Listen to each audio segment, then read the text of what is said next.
வரவேற்கப்படாத கூட்டணிகளில் நீதி வெளிப்படுகிறது. அத்தியாயம் -2. இறுதி மோதலில் வெளிப்படும் கடந்த காலத்தின் நிழல்கள். பிளாக்வெல் மற்றும் கேரிங்டன் பற்றிய வெடிக்கும் தகவல்கள் வெளியான பிறகு நகரம் பதட்டமான அமைதியில் மூழ்கியது. செய்தி வெளியீடு இடைவிடாமல் இருந்தது. ஆனால் பொதுமக்களின் கூக்குரல் இருந்தபோதிலும் கேரிங்டனின் பேரரசு பாதிக்கப்படாமல் இருந்தது. அவள் நிழல்களுக்குள் பின்வாங்கி தனது பரந்த வளங்களை பயன்படுத்தி தனது நிலையை வலுப்படுத்தி கொண்டாள். டிஃபனியும் டாண்டேவும் தாங்கள் ஒரு கூர்மையான முனையில் நடப்பதை அறிந்திருந்தனர். பிளாக்வெல் நடவடிக்கையில் கேரிங்டனின் கையை அவர்கள் அம்பலப்படுத்தியிருந்தனர். ஆனால் அதுதான் ஆரம்பம். உண்மையான போர் முன்னால் இருந்தது. எங்களுக்கு அந்நிய செலாவணி தேவை. டாண்டே அவர்கள் சேகரித்த கோப்புகளை ஸ்கேன் செய்தபோது தனது குரலை குறைத்து கூறினார். சில கசிவுகளிலிருந்து மட்டும் விழ கேரிங்டன் மிகவும் இணைக்கப்பட்டுள்ளது. எங்களுக்கு பெரிய ஒன்று தேவை. அவளுடைய கையை கட்டாயப்படுத்தும் ஒன்று. டிஃபனி முன்னும் பின்னுமாக வேகமாக கண்களுடன் நடந்தாள். அவள் பணிபுரியும் நபர்களைப் பற்றி என்ன? அரசியல்வாதிகள், சட்ட அமலாக்க அதிகாரிகள், நிதி நிறுவனங்கள் கூட. நாம் அவர்களை கடுமையாக தாக்கினால் அவள் எதிர்வினையாற்றுவதைத் தவிர வேறு வழியில்லை. அவள் மூலையில் இருப்பதை உறுதி செய்ய வேண்டும். டாண்டே தலையசைத்தார். நான் அவளுடைய வெளிநாட்டு கணக்குகளை பார்த்து வருகிறேன். பணத்தை கண்காணிக்கலாம். வலிக்கும் இடத்தில் அவளை அடிக்கலாம். ஆனால் அவர்கள் அடுத்த நகர்வை திட்டமிடும்போதே ஆபத்து நெருங்கிக் கொண்டிருந்தது. நகரத்தின் மிகவும் சக்திவாய்ந்த சிலரின் எதிரிகளை அவர்கள் உருவாக்கினர். மேலும் கேரிங்டனின் தனியார் பாதுகாப்பு அவர்களை வேட்டையாடுவதில் இடைவிடாமல் இருந்தது. அவர்கள் பயன்படுத்திய ஒவ்வொரு பாதுகாப்பான வீடும் சமரசம் செய்யப்பட்டது. அவர்கள் பின்தொடர்ந்த ஒவ்வொரு துப்பும் இப்போது கண்காணிப்பில் இருந்தது. எங்களுக்கு எதிராக ஒரு இருட்டடிப்பு ஏற்பட்டுள்ளது. டிஃபனி முணுமுணுத்து பதட்டத்துடன் ஜன்னலுக்கு வெளியே பார்த்தார். நாங்கள் ஒளிந்து கொள்ள வேண்டிய இடங்களை விட்டு ஓடுகிறோம். டாண்டே தனது மடிக்கணினியிலிருந்து மேலே பார்த்தார். அவரது விரல்கள் விசைப்பலகையில் இடைநிறுத்தப்பட்டன. கேரிங்டன் இங்கே விளையாட்டை மட்டும் நடத்தவில்லை. அவள் நம்மை கண்காணிக்க ஊடகங்கள், காவல்துறை மற்றும் தொழில்நுட்ப நிறுவனங்களை பயன்படுத்துகிறாள். அவள் 2 படிகள் முன்னால் இருக்கிறாள். நாங்கள் விளையாட்டு மைதானத்தை சமன் செய்ய வேண்டும். டிஃபனிக்கு இந்த யோசனை ஒரு நொடியில் வந்தது. அவளுடைய நெட்வொர்க்கை, அவளை மட்டுமல்ல அவளுடன் பணிபுரியும் அனைவரையும் அம்பலப்படுத்தினால் என்ன செய்வது? உதவக்கூடிய ஒருவரை நான் அறிவேன். மறைக்கப்படாமல் தகவல்களை கசியவிடும் சக்தி கொண்ட ஒருவர். டாண்டே புருவத்தை உயர்த்தினார். யார்? Leo grand. அவர் ஒரு தொழில்நுட்ப அதிபர் மற்றும் கேரிங்டனின் பாதுகாப்பை உடைத்து கோப்புகளை சரியான நபர்களுக்கு கொண்டு செல்ல போதுமான செல்வாக்கு உள்ள நகரத்தில் உள்ள சிலரில் ஒருவர். லியோ கேரிங்டனின் முன்னாள் கூட்டாளியாக இருந்தார். அவள் அவரை காட்டிக் கொடுப்பதற்கு முன்பு. இப்போது அவளை பொருத்தக்கூடிய சிலரில் அவரும் ஒருவர். அவர்கள் அவரை தங்கள் சண்டையில் சேர சமாதானப்படுத்த முடிந்தால் அவர்கள் அலையை திருப்ப முடியும். நகரத்தின் நிதி மாவட்டத்தின் மையத்தில் உள்ள ஒரு ஒதுக்குப்புறமான பென்ட்ஹவுஸில் அவர்கள் லியோவை கண்டுபிடித்தனர். அவர்கள் வந்தபோது அவர்கள் ஆயுதமேந்திய காவலர்களைச் சந்தித்தனர். கேரிங்டனின் அணுகல் எல்லா இடங்களிலும் இருந்தது. ஒரு காலத்தில் அவளுடைய நெருங்கிய கூட்டாளிகளில் ஒருவராக இருந்த லியோ போன்ற மக்களின் சுவர்களுக்குள் கூட. அவர் இல்லாமல் நாங்கள் இங்கிருந்து வெளியேறப் போவதில்லை. டிஃபனி தனது தீர்மானத்தை கடினப்படுத்தினார். பாதுகாப்பு நடவடிக்கைகளை தாண்டி இருளின் மறைவின் கீழ் பென்ட்ஹவுஸை நெருங்கினர். டாண்டே கண்காணிப்பு அமைப்பை எளிதாக முடக்கினார். அவர்கள் லியோவின் ஆடம்பரமான வீட்டிற்குள் நுழைந்தனர். லியோ கண்காணிப்பு குழுவின் சுவருக்கு முன்னால் அமர்ந்திருந்தார். அவர்கள் உள்ளே நுழைந்தவுடன் அவரது கூர்மையான பார்வை உடனடியாக அவர்களை பிடித்தது. நீங்கள் இறுதியில் வருவீர்கள் என்று எனக்குத் தெரியும் என்று அவர் கூறினார். அவரது குரல் கசப்புடன் கூடியது. நீங்கள் இருவரும் கேரிங்டனின் பக்கத்தில் ஒரு முள்ளாக மாறி வருகிறீர்கள். டிஃபனி தனது குரலில் தீவிரமாக முன்னேறினார். எங்களுக்கு உங்கள் உதவி தேவை, லியோ. கேரிங்டன் ஒரு தொழிலதிபர் மட்டுமல்ல, அவள் ஒரு குற்றவாளி. அவள் நம்மை அழிக்க முயற்சிக்கிறாள். ஆனால் நாம் அவளை வீழ்த்த முடியும், ஒன்றாக. அதில் நகைச்சுவை இல்லாவிட்டாலும் லியோ மெதுவாக சிரித்தார். நீங்கள் கேரிங்டனை வீழ்த்த முடியும் என்று நினைக்கிறீர்களா? அவள் தீண்டத்தகாதவள், எனக்கும் கூட.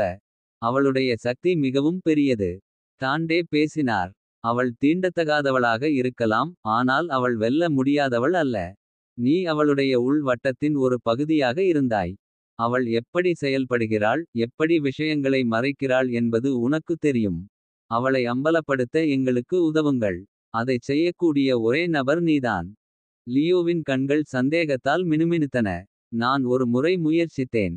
மக்களை மறைந்து போகச் செய்ய அவளிடம் ஒரு வழி இருக்கிறது. டிஃபனி பதறவில்லை. நான் அவளைப் பற்றி பயப்படவில்லை. நீங்களும் பயப்படக்கூடாது. அவளால் என்ன செய்ய முடியும் என்பதை நாம் ஏற்கனவே பார்த்துவிட்டோம். இப்போது அவளை தடுக்கவில்லை என்றால் அவள் நமக்கு பிடித்த அனைத்தையும் அழித்து விடுவதற்கு இன்னும் சிறிது நேரம் ஆகும். லியோ இடைநிறுத்தப்பட்டு அவர்கள் இருவரையும் பார்த்து தனது விருப்பங்களை எடை போட்டார்.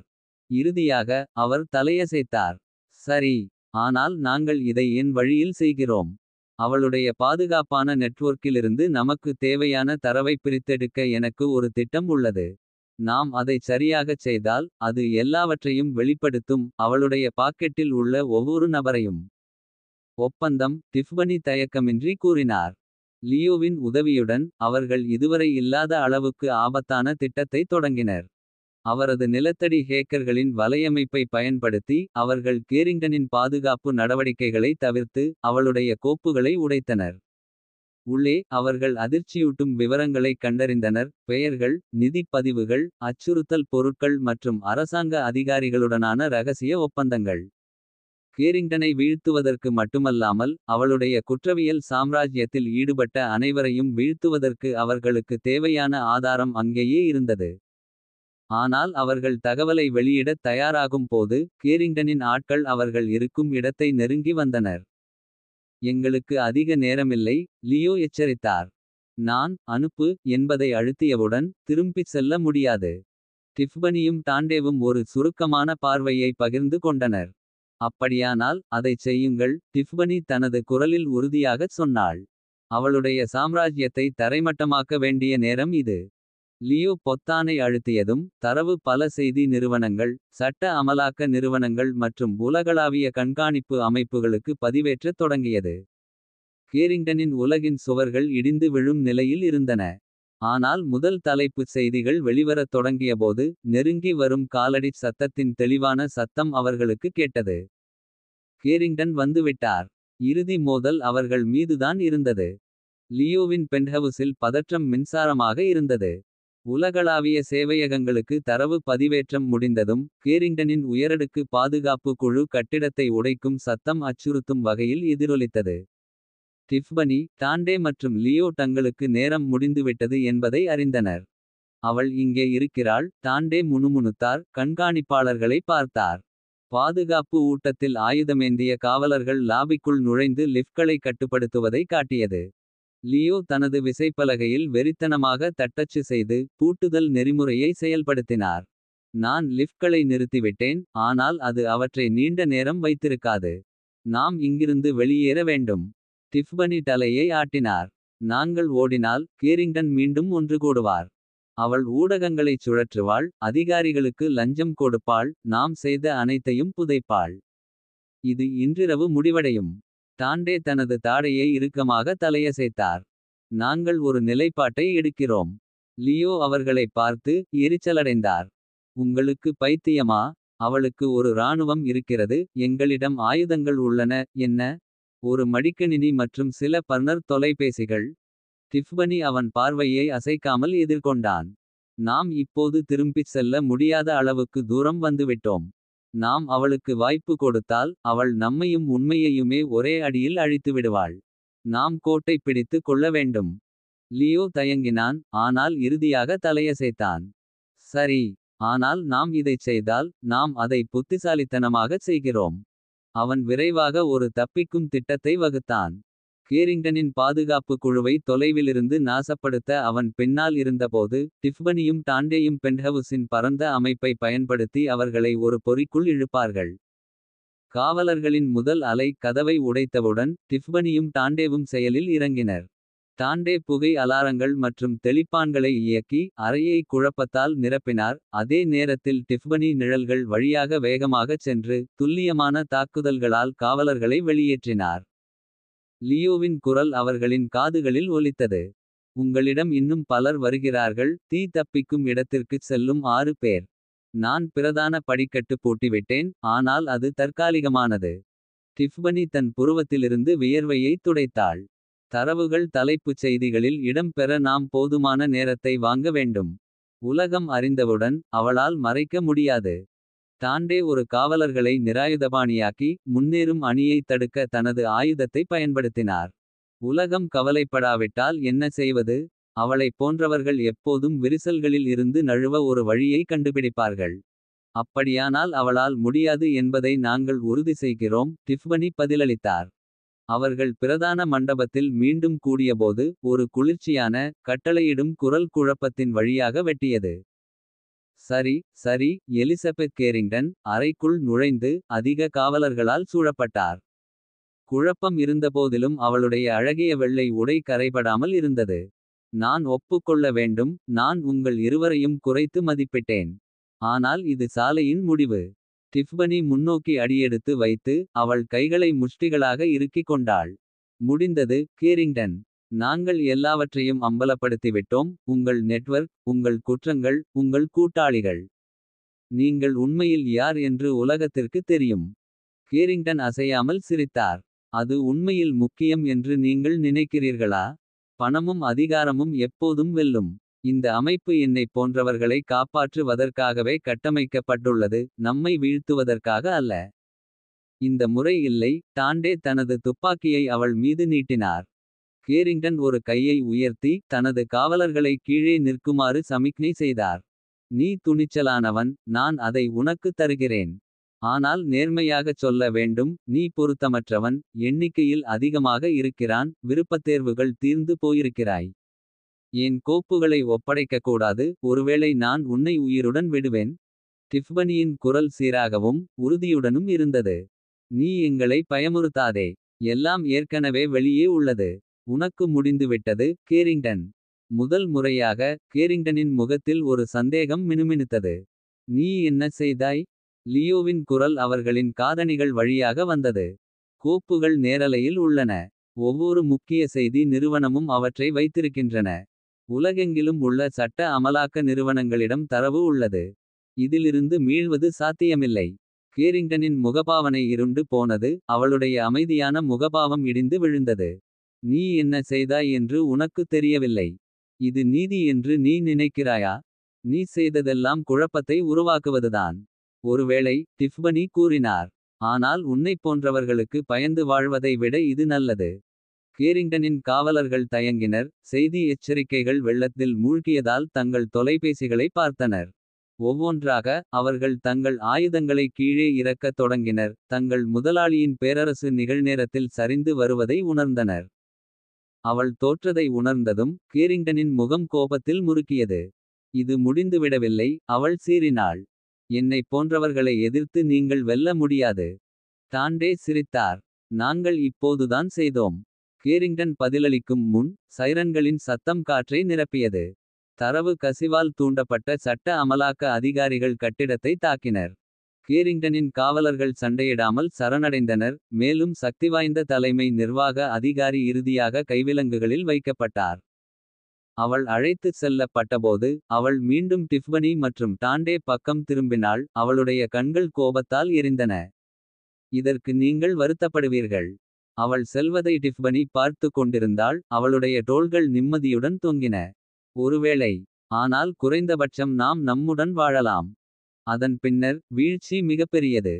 கேரிங்டனின் பேரரசு நொறுங்கியது. அவளுடைய கூட்டாளிகள் அம்பலப்படுத்தப்பட்டு கைது செய்யப்பட்டனர். டிஃப்வனியும் டாண்டேவும் எதிர்ப்பின் சின்னங்களாக மாறினர். அவர்களின் கதை ஊழலுக்கு எதிராக நிற்க மற்றவர்களை தூண்டியது. ஆனால் அவர்கள் கூரையின் மீது ஒன்றாக நின்று. நகரம் ஒரு புதிய நாளுக்கு விழித்தெழுவதை பார்த்தபோது. அவர்களின் போராட்டம் இன்னும் முடிவடையவில்லை என்பதை அவர்கள் அறிந்தார்கள். இது முடிவல்ல. டிஃப்வனி கூறினார். டாண்டே தலையசைத்தார். இல்லை. இது வெறும் ஆரம்பம். அவர்களின் சாத்தியமற்ற கூட்டணி அசைக்க முடியாத ஒன்றாக வளர்ந்திருந்தது. ஒன்றாக அவர்கள் இருளை எதிர்கொண்டு வென்றனர். ஆனால் அவர்கள் கண்டறிந்த வெளிச்சம். என்ன விலை கொடுத்தாலும் நீதிக்காக தொடர்ந்து போராடுவதில் அவர்களை மேலும் உறுதியாக்கியது. கேரிங்டன் கைது செய்யப்பட்டதற்கு அடுத்த காலை எச்சரிக்கையான கொண்டாட்டமாக இருந்தது. நவீன வரலாற்றில் மிகவும் சக்திவாய்ந்த குற்றவியல் பேரரசுகளில் ஒன்றின் வீழ்ச்சியை உலகம் முழுவதும் தலைப்புச் செய்திகள் அறிவித்தன. கைவிலங்குகளில் எலிசபெத் கேரிங்டனின் புகைப்படங்கள் ஒவ்வொரு திரையிலும் தெரிக்கப்பட்டன. அதே நேரத்தில் வர்ணனையாளர்கள் அவரது பரந்த ஊழல் வலையமைப்பை அம்பலப்படுத்தும் கசிந்த கோப்புகளை பகுப்பாய்வு செய்தனர். டிஃப்பனியும் டாண்டேவும் லியோவின் பென்ட்ஹவுஸின் கூரையில் நின்று. அவர்களை முழுவதுமாக விழுங்கிய நகரத்தை பார்த்தனர். போர் முடிந்தது, ஆனால் வடுக்கள் அப்படியே இருந்தன. நாங்கள் அதைச் செய்தோம், டிஃப்பனி மெதுவாகச் சொன்னாள். அவர்களின் வெற்றியின் எடை அவள் தோள்களில் பதிந்தது. நாங்கள் அவளை வீழ்த்தினோம். டாண்டே தண்டவாளத்தில் சாய்ந்தார். அவரது முகபாவனை படிக்க முடியாததாக இருந்தது. ஆம், ஆனால் என்ன விலை. வீழ்ச்சி மிகப்பெரியதாக இருந்தது. கேரிங்டனின் பல கூட்டாளிகள் தங்கள் தடயங்களை மறைக்க போராடினர். மேலும் அனைவரும் இன்னும் நீதியின் முன் நிறுத்தப்படவில்லை. சிலர் தலைமறைவாகிவிட்டனர். மற்றவர்கள் ஏற்கனவே இழந்ததை மீண்டும் கட்டியெழுப்ப வேலை செய்து கொண்டிருந்தனர். சண்டை இன்னும் முடிவடையவில்லை. லியோ அவர்களுடன் சேர்ந்து கையில் ஒரு கோப்பை காபியுடன் இணைந்தார். நீங்கள் இருவரும் பெருமைப்பட வேண்டும். நீங்கள் செய்தது. இது முன்னோடியில்லாதது. ஆனால் அது முடிந்துவிட்டது என்று ஒரு நொடி கூட நினைக்காதீர்கள். டிஃப்பனி அவரை நோக்கி திரும்பினாள். அவள் புருவம் சுருண்டது. நீங்கள் என்ன சொல்கிறீர்கள். லியோ அடிவானத்தை நோக்கி சைகை செய்தார். கேரிங்டன் போய்விட்டிருக்கலாம், ஆனால் அவளுடைய நெட்வொர்க். அது உடைந்துவிட்டது, அழிக்கப்படவில்லை. அவளைப் போன்றவர்கள் மறைந்துவிடுவதில்லை, அவர்கள் உருவாக்கிறார்கள். அவள் விட்டுச் சென்ற சக்தி வெற்றிடம் புதிய வீரர்களை ஈர்க்கும். மேலும் அவர்கள் மோசமாக இல்லாவிட்டாலும் அதே அளவுக்கு ஆபத்தானவர்களாக இருப்பார்கள். டாண்டே பெருமூச்சு விட்டார். எனவே எங்கள் வாழ்நாள் முழுவதும் எங்கள் முதுகில் இலக்குகளை வரைந்துள்ளோம். லியோ சிரித்தார். மிக அதிகம். எச்சரிக்கை இருந்தபோதிலும் டிஃப்பனியின் உறுதிப்பாடு அசையவில்லை. அப்படியானால் நாங்கள் தொடர்ந்து போராடுவோம். இப்போது நிறுத்த முடியாத அளவுக்கு நாங்கள் வந்துவிட்டோம். லியோ ஆமோதிக்கும் விதமாக தலையசைத்தார். உங்களுக்கு எனது ஆதரவு இருக்கிறது. நான் தொடர்ந்து தோண்டிக்கொண்டே இருப்பேன், தொடர்ந்து கண்காணிப்பேன். ஆனால் நீங்கள் இருவரும். அவன் இடைநிறுத்தினான். அவன் முகபாவனை மென்மையாக இருந்தது. ஓய்வெடுக்க நீ சிறிது நேரம் சம்பாதித்துவிட்டாய்.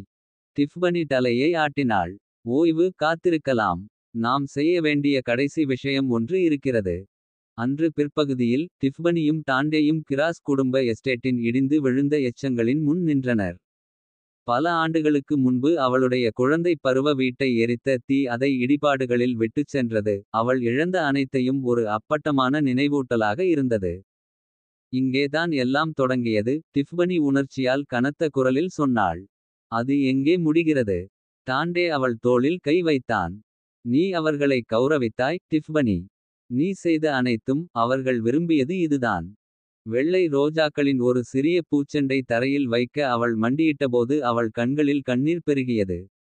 அதை பார்க்க அவர்கள் இங்கே இருந்திருக்க வேண்டும் என்று நான் விரும்புகிறேன். அவர்களின் இறப்புகள் வீண் போகவில்லை என்பதை அறிய. டாண்டே அவள் அருகில் குனிந்து. அவரது பார்வை நிலையாக இருந்தது. அவர்களுக்கு தெரியும். அவர்கள் எங்கிருந்தாலும் அவர்கள் உன்னைப் பற்றி பெருமைப்படுகிறார்கள். நான் இருக்கிறேன் என்று எனக்கு தெரியும். டிஃப்பனி அவனை பார்த்தாள். அவளுடைய கண்ணீர் வழிந்தது. ஆனால் அவள் உதடுகளில் ஒரு சிறிய புன்னகை உருவானது. நன்றி, டாண்டே. எல்லாவற்றிற்கும். நீ இல்லாமல் நான் இதைச் செய்திருக்க முடியாது. அவன் பதிலுக்கு புன்னகைத்தான். அவன் முகத்தில் ஒரு அரிய மென்மையான உணர்வு. நாங்கள் ஒருவருக்கொருவர் இல்லாமல் இதைச் செய்திருக்க முடியாது. அவர்கள் ஒரு கணம் அமைதியாக அமர்ந்தனர். அவர்களின் பயணத்தின் சுமை நிலைபெற்றது. அடுத்த நாட்களில் நகரம் குணமடையத் தொடங்கியது.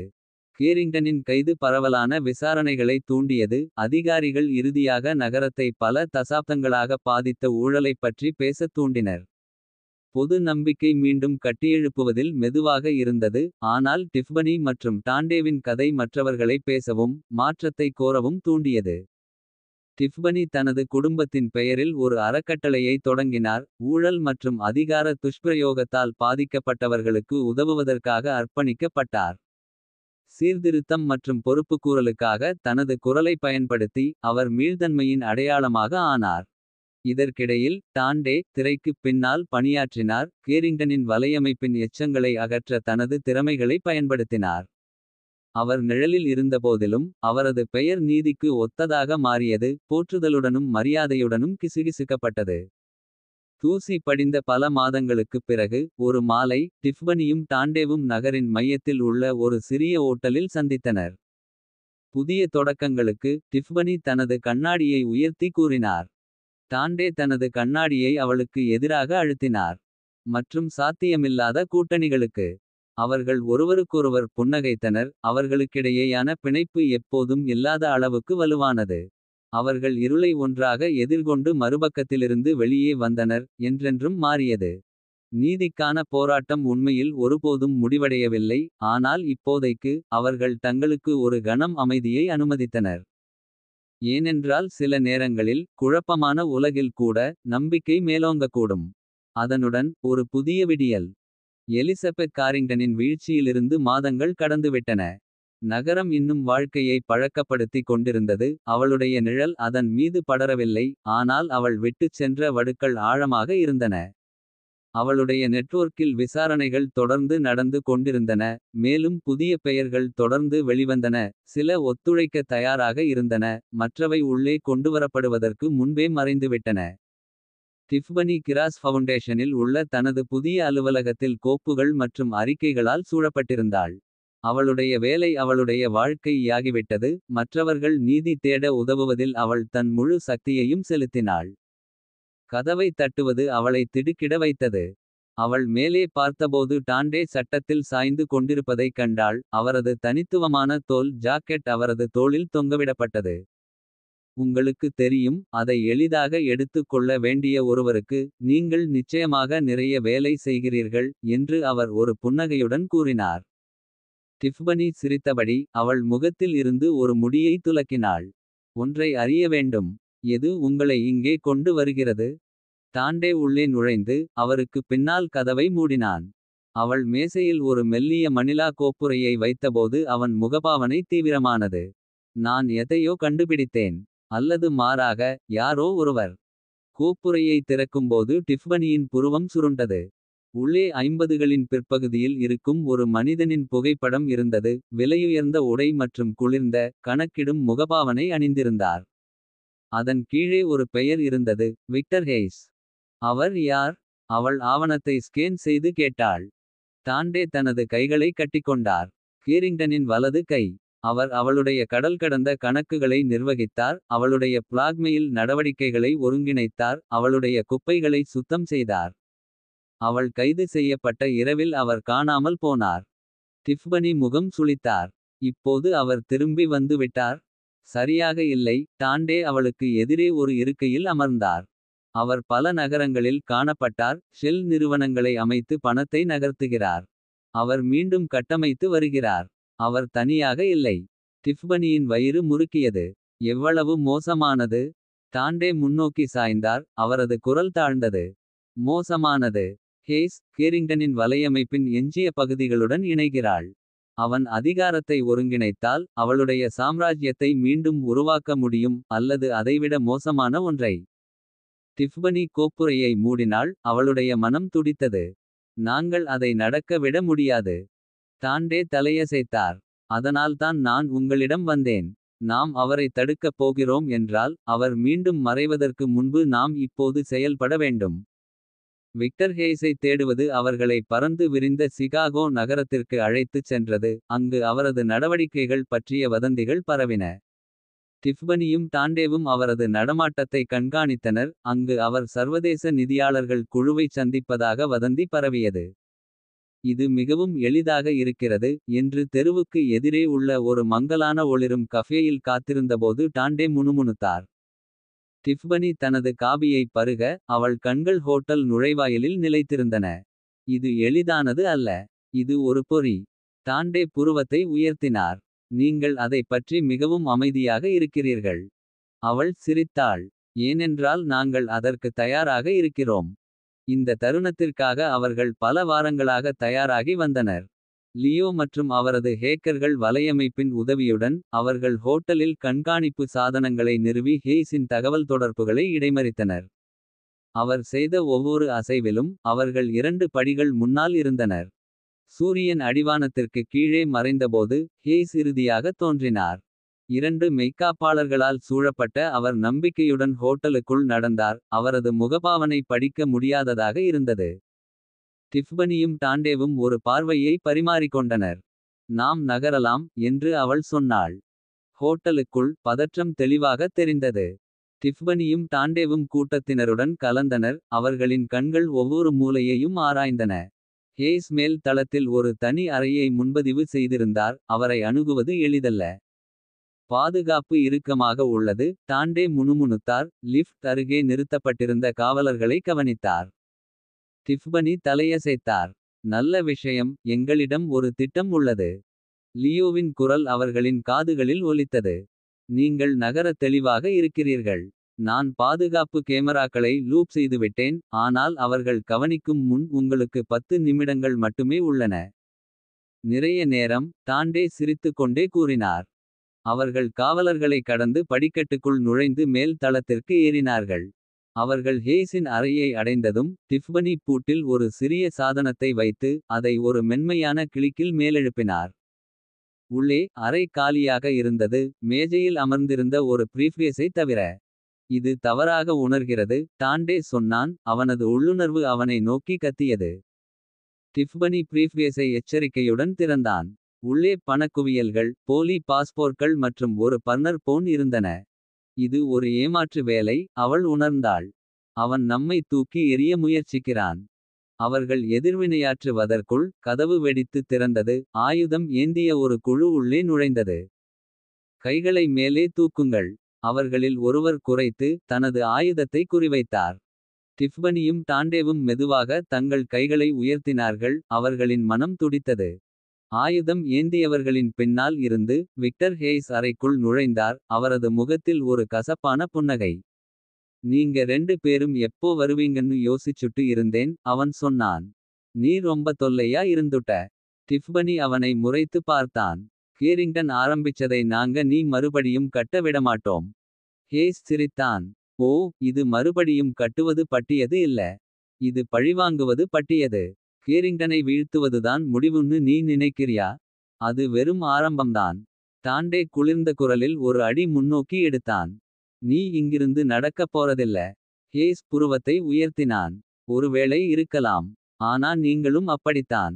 ஹேஸ் உத்தரவு பிறப்பிப்பதற்குள் கட்டிடத்தையே உலுக்கிய ஒரு பெரிய வெடிப்பு. ஜன்னல்கள் உடைந்து எச்சரிக்கை மணிகளை எழுப்பியது. அறை முழுவதும் புகை நிரம்பியது. குழப்பத்தில் டிஃப்பனியும் டாண்டேவும் அதிரடியாக செயல்பட்டனர். டாண்டே காவலர்களில் ஒருவரை நிராயுதபாணியாக்கினார். அதே நேரத்தில் டிஃப்பனி பிரீஃப்கேஸை பிடித்து கேடயமாக பயன்படுத்தினார். ஒன்றாக அவர்கள் வெளியேற போராடினர். கட்டிடம் குழப்பத்தில் மூழ்கும்போது படிக்கட்டு வழியாக மயிரிழையில் தப்பினர். வெளியே அவர்கள் அருகிலுள்ள ஒரு சந்துக்குள் மீண்டும் ஒன்றுகூடினர். இருவரும் கடுமையாக மூச்சு திணறினர். அது மிகவும் நெருக்கமாக இருந்தது. டாண்டே தனது நெற்றியில் ஏற்பட்ட காயத்திலிருந்து இரத்தத்தை துடைத்தபடி கூறினார். டிஃப்பனி பிரீஃப்கேஸை திறந்தார். பணத்தின் கீழ் ஒரு மறைக்கப்பட்ட பெட்டியை கண்டார். உள்ளே ஒரு ஃபிளாஷ் டிரைவ் இருந்தது. இதுதான் அவர் பாதுகாத்து கொண்டிருந்தார் என்று அவள் சொன்னாள். டாண்டே சிரித்தாள். அப்படியானால் அவர் மறைத்து வைத்திருப்பதை பார்ப்போம். அவர்கள் இரவில் மறைந்தபோது போர் இன்னும் முடிவடையவில்லை என்பதை அவர்கள் அறிந்தார்கள். ஹேஸ் தப்பித்துவிட்டார். ஆனால் இப்போது அவர்கள் மேல் கை வைத்திருந்தார்கள். நீதிக்கான போராட்டம் ஒருபோதும் எளிமையானதாக இருந்ததில்லை. ஆனால் டிஃப்பனியும் டாண்டேவும் அதை கடந்து செல்வதில் எப்போதும் இல்லாத அளவுக்கு உறுதியாக இருந்தனர். விக்டர் ஹேஸிடமிருந்து அவர்கள் மீட்ட ஃபிளாஷ் டிரைவில் மறைகுறியாக்கப்பட்ட கோப்புகள் இருந்தன. லியோ போன்ற ஒருவரால் மட்டுமே உடைக்கக்கூடிய தரவு. அவர்களின் பாதுகாப்பான வீட்டிற்கு திரும்பியபோது லியோ தனது மடிக்கணினியின் மீது குனிந்து விசைப்பலகையில் விரல்கள் பறக்கும்போது பதற்றம் தெளிவாக தெரிந்தது. இது வெறும் நிதி தரவு அல்ல என்று அவர் முணுமுணுத்தார். அவரது புருவம் சுருங்கியது. இது ஒரு சாலை வரைபடம், கணக்குகள், கடல் கடந்த சொத்துக்கள், சந்திப்பு இடங்கள், பெயர்கள் கூட. யாருடைய பெயர்கள்? டிஃப்பனி அருகில் சாய்ந்து கேட்டார். லியோ அவளை பார்த்தார். அவரது முகபாவனை மோசமாக இருந்தது.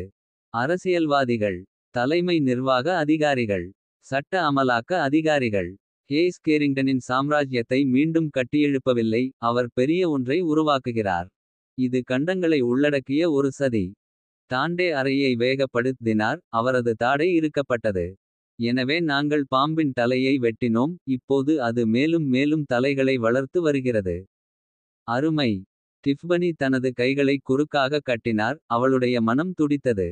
இந்த பெயர்களை நாம் அம்பலப்படுத்தி ஹேஸுடன் இணைக்க முடிந்தால் அது வேகம் பெறுவதற்கு முன்பு இதை நிறுத்தலாம். லியோ தயங்கினார். ஒரு சிக்கல் உள்ளது. இந்த கோப்புகளில் உள்ள குறியாக்கம் சாதாரணமானது மட்டுமல்ல, அது இராணுவ தரம். நான் அதை உடைக்க முடியும், ஆனால் அதற்கு நேரம் எடுக்கும். நான் அதைச் செய்தவுடன் ஹேஸுக்கு தெரியும். அவர் நமக்காக வருவார். டாண்டே சிரித்தார். அவர் முயற்சி செய்யட்டும். லியோ வேலை செய்து கொண்டிருந்தபோது டிஃபனியும் டாண்டேவும் தங்கள் அடுத்த நகர்வை திட்டமிடத் தொடங்கினர். ஹேஸ் தலைமறைவாகிவிட்டார், ஆனால் ஃபிளாஷ் டிரைவ் அவர்களுக்கு ஒரு துப்பு கொடுத்தது. ஹாங்காங்கில் நடக்கவிருக்கும் சந்திப்பு, அங்கு அவரது நெட்வொர்க்கில் உள்ள முக்கிய வீரர்கள் கூடிவந்தனர். இந்த கூட்டத்தில் அவர்கள் தங்கள் திட்டங்களை உறுதிப்படுத்துவார்கள் என்று டிஃபனி மேசையில் உள்ள வரைபடத்தை படித்துக்கொண்டே கூறினார்.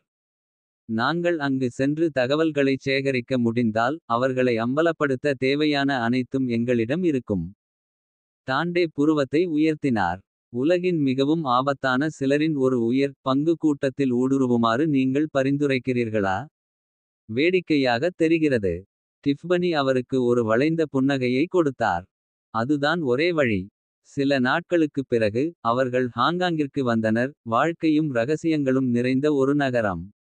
ஒரு பெருநிறுவன நிகழ்வின் போர்வையில் பலத்த பாதுகாப்புடன் கூடிய வானளாவிய கட்டிடத்தில் சந்திப்பு நடைபெற இருந்தது. டிஃபனியும் டாண்டேவும் கூட்டத்தினருடன் கலந்தனர். அவர்களின் மாறுவேடங்கள் கச்சிதமாக இருந்தன. டிஃபனி ஒரு நேர்த்தியான மாலை கவுன் அணிந்திருந்தார். அதே நேரத்தில் டாண்டே ஒரு தையல்காரர் உடையை அணிந்திருந்தார். அந்த நிகழ்விற்காக அவரது வழக்கமான கரடுமுரடான விளிம்புகளை மெருகூட்டினார். மாற்றத்தை ரசிக்கிறீர்களா? அவர்கள் பிரம்மாண்டமான பால்ரூமுக்குள் நுழைந்தபோது டிஃபனி கிண்டல் செய்தார். டாண்டே தனது டையை சரிசெய்தார். அவரது முகபாவனை மகிழ்ந்தது. நான் இதை பழக்கப்படுத்திக் கொள்ளலாம். ஆனால் எனக்கு இன்னும் என் ஜாக்கெட் பிடிக்கும். அறை சக்திவாய்ந்த நபர்களால் நிரம்பியிருந்தது. அவர்களின் உரையாடல்கள் மறைக்கப்பட்ட அச்சுறுத்தல்கள் மற்றும் வாக்குறுதிகளால் சூழப்பட்டன. டிஃபனி கூட்டத்தை ஆராய்ந்தார். அவளுடைய இதயம் துடித்தது. விக்டர் ஹேஸை அதன் மையத்தில் அவரது கூட்டாளிகளால் சூழப்பட்டிருப்பதைக் கண்டாள்.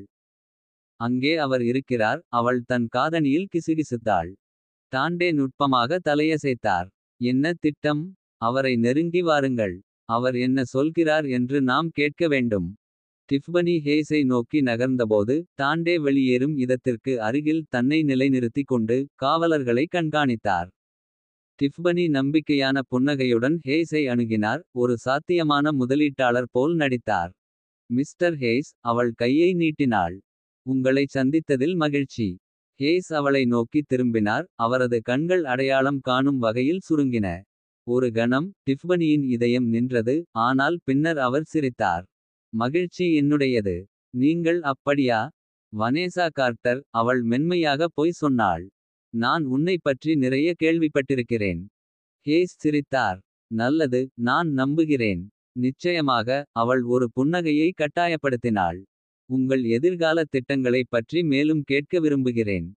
ஹேஸ் பேசத் தொடங்கியதும் டிஃபனி தனது வளையலில் மறைத்து வைக்கப்பட்டிருந்த ஒரு சிறிய பதிவு சாதனத்தை புத்திசாலித்தனமாக செயல்படுத்தினார். இதற்கிடையில் டாண்டே பாருக்கு அருகில் ஆண்கள் குழுவாக பிரீஃப்கேஸ்களை பரிமாறிக் கொள்வதை கவனித்தார். தொடர்பு பற்றி ஏதோ எச்சரிக்கை மணிகளை எழுப்பியது. லியோ டாண்டே தனது காதணியில் கிசுகிசுத்தார். பாரில் என்ன நடக்கிறது என்று நமக்கு கண் இருக்கிறதா? லியோவின் குரல் பதிலுக்கு கரகரத்தது. புரிகிறது. ஒரு பரிவர்த்தனை போல் தெரிகிறது. பாதுகாப்பு படையினரை நான் இழுக்க முடியுமா என்று பார்க்கிறேன். டாண்டே எதிர்வினையாற்றுவதற்குள் பாரில் இருந்த ஒருவர் திரும்பி அவரை பார்த்து கண்களைப் பற்றி கொண்டார். அந்த மனிதனின் முகம் அடையாளம் கண்டுகொள்ளும் வகையில் வளைந்தது. அவர் தனது துப்பாக்கியை நோக்கி கைவிட்டார். பிரச்சனை, டாண்டே முணுமுணுத்தார். அந்த மனிதன் காற்றில் எச்சரிக்கை சுட்டதால் நடன அரங்கம் குழப்பத்தில் மூழ்கியது. காவலர்கள் அறையை முற்றுகையிட்டனர். ஹேஸ் உடனடியாக வெளியேற துணிந்தார். டிஃபனி, நாங்கள் விடுவிக்கப்பட்டோம். டாண்டே கத்தினார். டிஃபனி தனது உரையாடலை கைவிட்டு பீதியடைந்த கூட்டத்தின் வழியாக ஹேஸை பின்தொடர்ந்து ஓடினார். டாண்டே அவளை மூடிக்கொண்டு ஹேஸை கூரைக்கு பின்தொடர்ந்தபோது காவலர்களை வீழ்த்தினார். கூரையில் ஹேஸ் காத்திருந்த ஹெலிகாப்டரில் ஏறிக்கொண்டிருந்தார். துப்பாக்கிகள் இழுக்கப்பட்ட நிலையில் டிஃபனியும் டாண்டேவும் சம்பவ இடத்திற்கு வெடித்தனர். முடிந்தது, ஹேஸ். டிஃபனி கத்தினாள். ஹேஸ் திரும்பினான். அவன் முகத்தில் ஒரு அசிங்கமான புன்னகை. இதை நிறுத்த முடியும் என்று நீ உண்மையிலேயே நினைக்கிறாயா. நீ உன் ஆழத்திலிருந்து விலகிவிட்டாய். தாண்டே முன்னேறி ஹேஸை நோக்கி துப்பாக்கியை பதித்தான். நீ இதிலிருந்து விலகிச் செல்லவில்லை. ஹேஸ் ஹெலிகாப்டர் விமானியை பார்த்தான். அவன் தயங்கி அவனது கட்டளைக்காக காத்திருந்தான். நீ மிகவும் தாமதமாகிவிட்டாய். நீ என்னை தடுத்தாலும் இயந்திரம் ஏற்கனவே இயக்கத்தில் உள்ளது. டிஃபனி தலையை ஆட்டினாள். அதைப் பற்றி நாம் பார்ப்போம். ஹேஸ் ஹெலிகாப்டரில் ஏறுவதற்கு முன் தாண்டே சுட்டார். ரோட்டரை தாக்கி விமானத்தை செயலிழக்கச் செய்தார். ஹெலிகாப்டர் சாய்ந்தபோது தீப்பொறிகள் பறந்தன. ஹேஸை பின்வாங்க கட்டாயப்படுத்தின. காவலர்கள் கூரையின் மேல் குவிந்தனர். ஆனால் டிஃபனியும் டாண்டேவும் அவர்களை துல்லியமாக எதிர்த்து போராடினர். இறுதியாக ஹேஸ் மூலையில் நின்றார். அவரது பேரரசு அவரைச் சுற்றி நொறுங்கியது. உனக்கு புரியவில்லை என்று அவர் உருமினார். நான் மட்டும் இல்லை. என்னை வீழ்த்துவது எதையும் மாற்றாது. டிஃபனி தனது துப்பாக்கியை அவர் மீது நீட்டினார். அவரது குரல் நிலையானது. ஒருவேளை இல்லை. ஆனால் அது ஒரு தொடக்கம். சைரன்கள் தூரத்தில் ஒலித்தபோது ஹேஸ் காவலில் எடுக்கப்பட்டார். பாதுகாப்பான வீட்டிற்கு திரும்பிய லியோ ஃபிளாஷ் டிரைவை மறைகுறியாக்கினார். ஹேஸின் வலையமைப்பின் முழு அளவையும் வெளிப்படுத்தினார். சான்றுகள் மிகப்பெரியதாக இருந்தன. டஜன் கணக்கான சக்திவாய்ந்த நபர்களை குறிக்கிறது. இதுதான் டிஃபனி சொன்னாள். அவளுடைய குரல் உறுதியால் நிறைந்தது. நாங்கள் அனைவரையும் வீழ்த்தப் போகிறோம். டாண்டே தலையசைத்தார். ஒரு நேரத்தில் ஒரு படி. அவர்களின் போராட்டம் இன்னும் முடிவடையவில்லை. ஆனால் முதல் முறையாக அவர்கள் நம்பிக்கையை உணர்ந்தனர். ஒன்றாக அவர்கள் ஒரு தடுக்க முடியாத சக்தியாக. இருளில் மூழ்கிய உலகிற்கு நீதியை நிலைநாட்ட உறுதியான ஒரு சாத்தியமற்ற கூட்டணியாக இருந்தனர். வரவேற்கப்படாத கூட்டணிகளில் நீதி வெளிப்படுகிறது. அத்தியாயம் -3 தொடரும்.